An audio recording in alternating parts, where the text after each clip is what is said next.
Recently, I've started doing more leather work. I really wanted a knife both for marking and cutting leather, so I made one.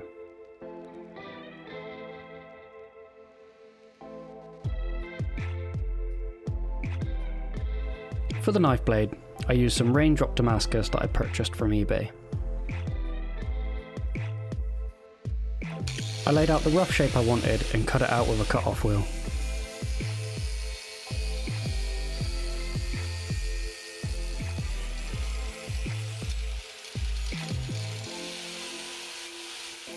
Sliding the cut-off wheel across the surface allows for a nice, even cut.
I then used a 120 grit flap disc to flatten the cut edge.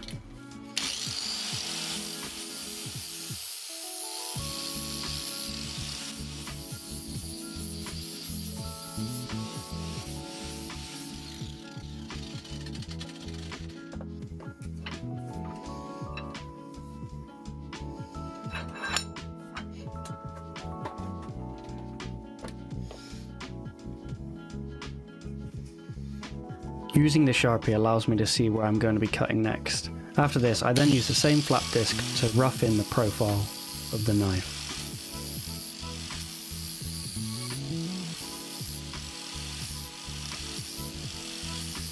I'd recommend using light passes in one direction so you don't accidentally cut the tip like I just did.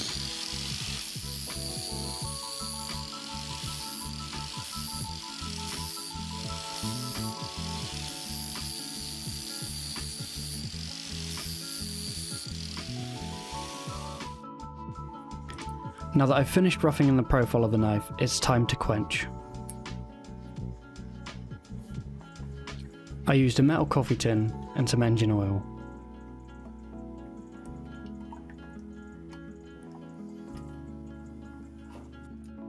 I then used a propane torch to heat up the knife and quenched it in the oil.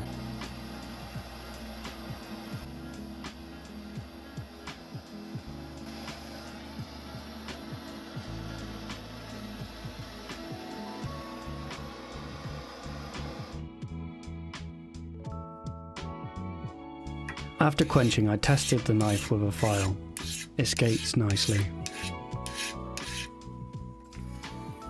For the handle, I used a piece of mahogany from another project.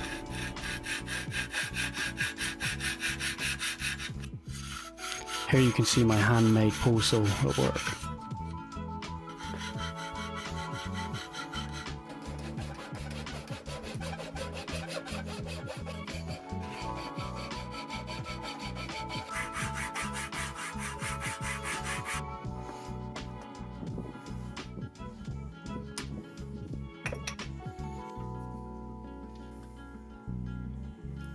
I then drilled out the handle to allow the knife to fit inside.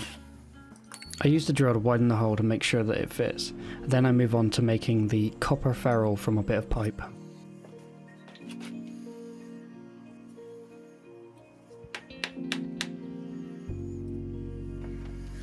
After using the copper pipe to mark the wood, I then moved to this angle grinder rasp to rough in the shape to allow the copper to fit over the handle. These discs remove loads of material really quickly, so I'd recommend light passes.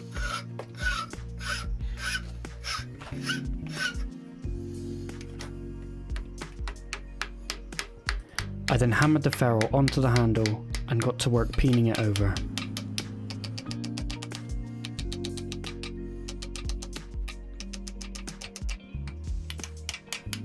Once I was finished with the ferrule, I then moved on to using a file to make the handle more comfortable.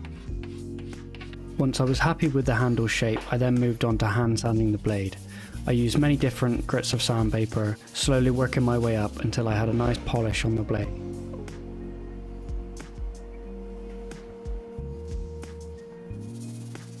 A trick to hand sanding is to alternate the direction in which you're sanding with each grit you go up, therefore you can see when all the scratches of the previous grit have been removed.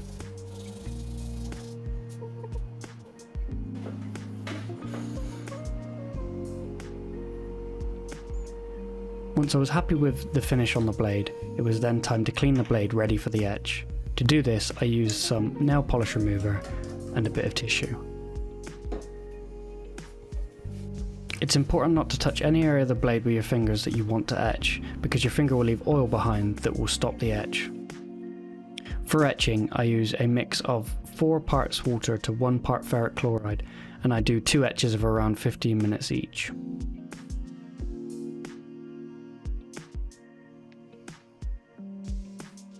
Here you can see that the edge of the blade is much darker. This is because this is the only area on the blade that is heat treated. The softer steel doesn't etch as dark.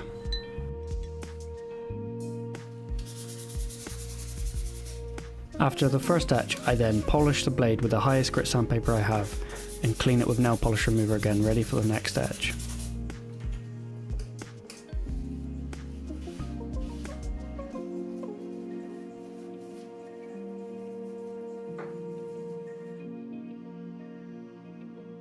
After this etch, you can see that the pattern is much more defined, and the areas that weren't as etched before are deeper.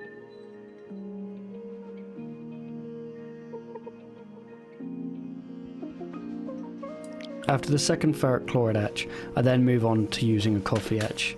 This makes the colours a lot darker on the blade and makes the pattern pop out a little more.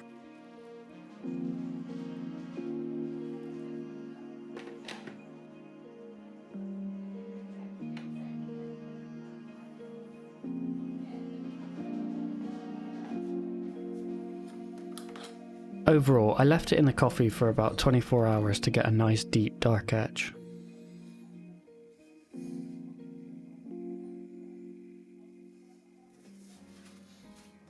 Now that the blade's finished, it's time to polish the handle. To do this, I use this beeswax polish. I let it sink into the wood and then buffed it out.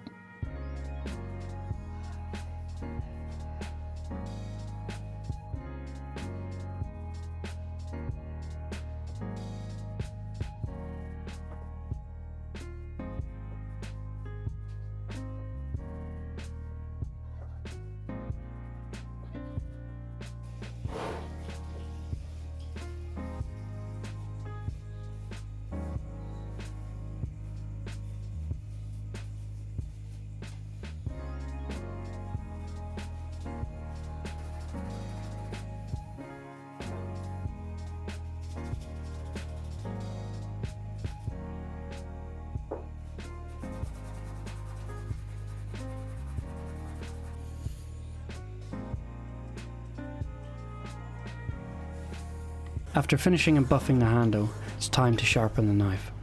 To do this, I used varying grits of stones and slowly honed the edge.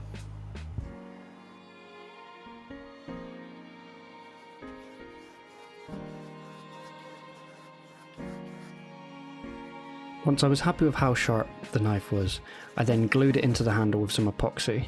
I forgot to record this. I didn't spend that long sharpening it, but it's still pretty good. In the future, I'll spend a little more time getting it razor sharp.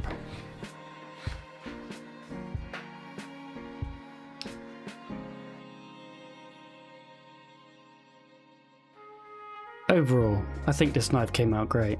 Cuts perfectly, feels amazing to use.